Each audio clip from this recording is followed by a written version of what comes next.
Hello, and thank you for joining me for this demonstration of how to add a call queue on the 8x8 admin console. As you can see on my screen, I'm currently signed into the admin console, and I'm just going to navigate to call queues. From within call queues, you can see the existing call queues that we have on the system. And if we wish to create a new one, we can just select Create Call Queue in the top right corner of the screen.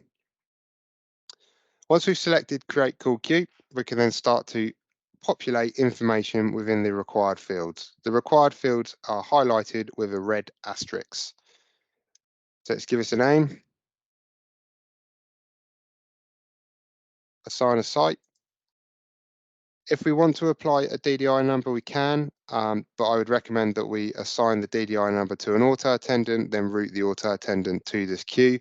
That way we can then define hours that this queue will actually receive calls. If we apply the DDI number directly to this queue, they will receive calls to this queue at any hour of the day.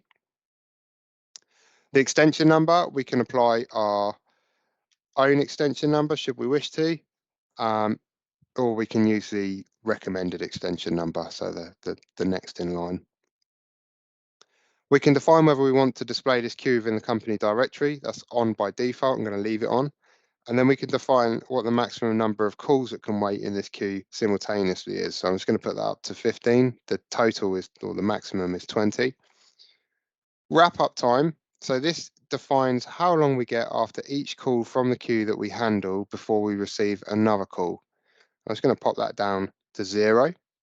The delay after not answering time is basically how long the system waits before presenting you with another call from the queue if you didn't answer a call previously. So calls come through to the queue, it's rung me, I didn't answer it, so the system will wait 30 seconds before sending me another call from the queue.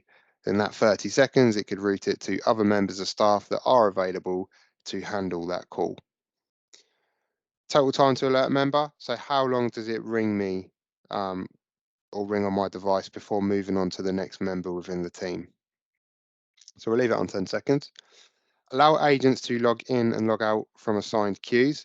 So having this toggled on will give your agent the option to sign in or sign out on the 8x8 work app or via the desk phone.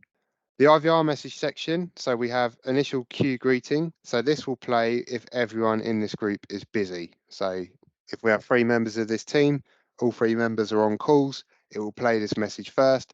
Then it will go to the default hold music, whereby you can change that to a company specific hold music if you wish to. But within a call queue, the caller won't experience ringing at any point. They will only experience hold music and messages. The repeating queue message allows us to define a comfort message that will play every X amount of time. So, by default it's 35 seconds. The maximum space between is 45 seconds. We can give the option to the caller to press 2 to leave a voice message. We will need to give that instruction within the repeating queue message. So, we might say, all of our agents are busy, please hold and a member of the team will be with you as soon as possible. If you would like to leave us a voicemail, press 2 at any time. So we need to give the caller that message within the repeating queue message. And if we want to give them that option, we just toggle that on.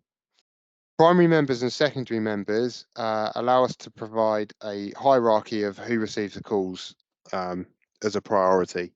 So the primary members will always receive the calls first. The secondary members will only receive calls should the primary members both be busy or logged off or in DND. So if everyone in this group is busy, then the secondary members would receive a call. There's no order that we can rearrange these into like in a ring group, because the way the call queue works is that it will present the call to one member of the team at a time, and it will present the call to the member of the team that's been available for the longest period of time. So if Tom Work's not taken a call in 20 minutes and Tom Test took a call 10 minutes ago, the next call's coming to Tom Work. We have to define a PIN for the voicemail access on the group. And then finally, we can define call forwarding rules. So if the internet connection is down, if the queue is full, so if we've reached 15 callers in the queue, or if everyone is logged out or on DND, what do we do with the call? In this case, we're going to leave it as sending the call to voicemail. So once you're happy with your configuration, just press save, and this will go ahead and configure the call queue.